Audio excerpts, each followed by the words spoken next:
representative from the Canadian Cultural Society of the Deaf.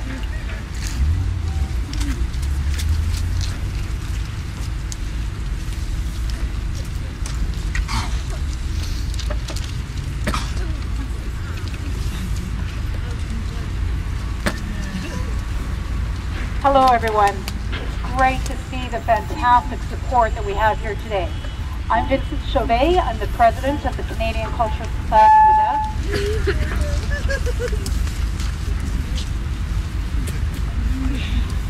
I bring greetings from the Canadian Cultural Society of the Deaf Board of Directors.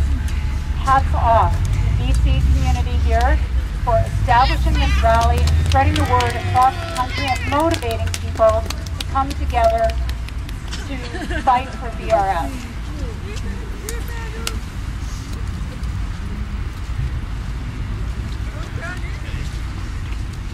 We believe that deaf children, that deaf people have the right to access sign language from birth to death. It is their given right.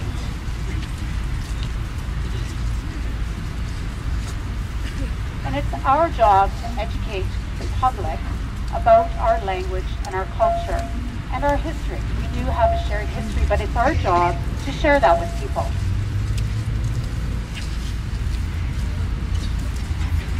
As Henry mentioned, the Canadian Association of the Deaf and the Canadian Cultural Society of the Deaf has worked in partnership to establish VRS for quite some time. And it's important for us to remember the history. And I'd like to share some of that with you now.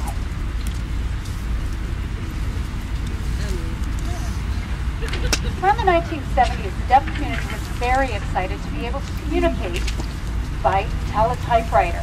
This was a new technology that was changing things for deaf people. And as some of you may recall, it was the MRC was established, a Message Relay Center in Edmonton in the 1970s. And people who facilitated that service were people who did that out of church basements.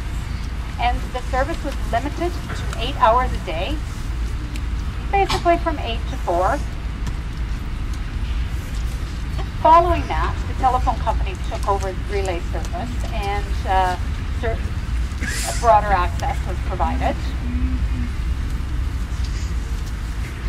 But if you can imagine having only access to 8 hours of service a day, let's say from noon until 8 o'clock, you would be limited in how you would communicate. And what deaf people would do if they needed to access service after those hours, they would actually phone the police department in order to get their pizza brought to them. But deaf people were pretty ingenious, thinking of ways to access service when it was closed to them.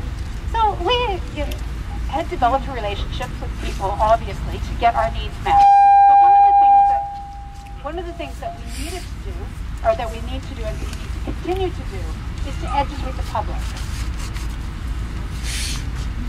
I'm sure many of you know the 711 phone number. It's very familiar to you.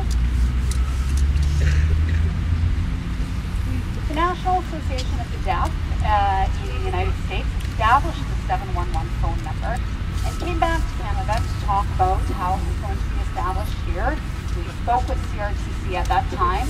They agreed to implement it very quickly in comparison to how long it took the United States to establish that number.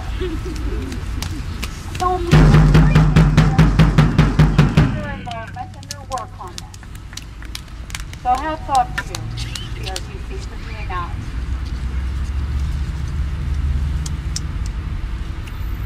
And again, as Henry mentioned, he talked about our history and captioning. The CBC wanted to provide captioning for 1 hour.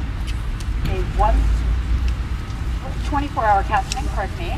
We lobbied for that and were successful.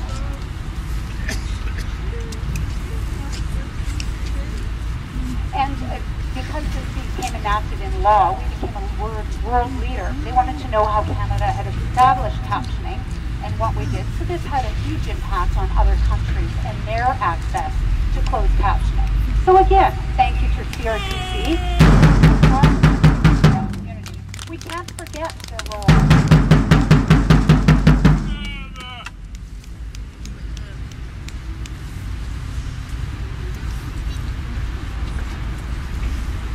We are having rallies across Canada today to support the establishment of a Canadian video relay service across Canada, not only in BC and Alberta. We know that it started here with the pilot, but our goal is to have it established across Canada, and that is the purpose of these rallies.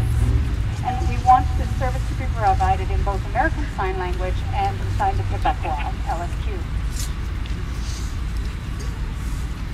Our job is to teach the telephone companies, the CRTC, and the Canadian government representatives that it is our linguistic and cultural right to have access. So we need to teach them about our needs.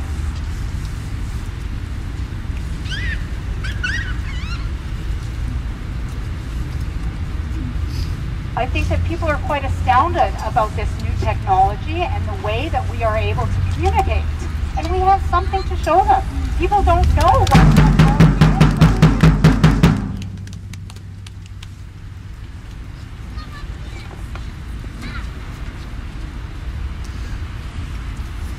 Today we have an important message.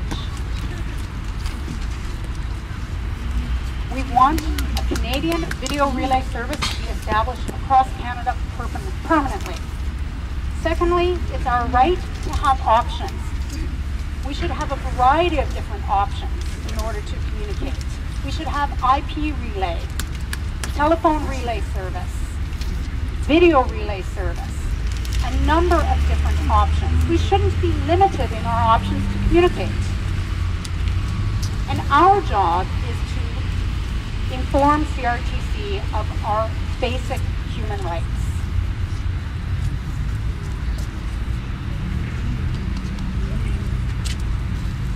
We have to tell our government representatives that this is our right, and this is our job and what we need to do today.